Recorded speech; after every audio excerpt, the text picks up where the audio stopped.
বা কিসের শাস্তিগুলো দেওয়া হচ্ছে?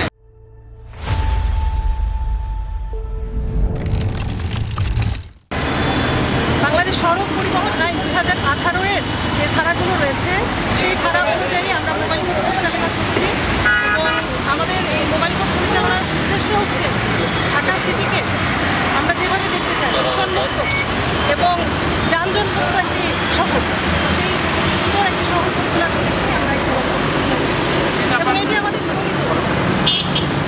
আপনার নাম আর হচ্ছে পদবিটা আমরা কি লিখবো আছে?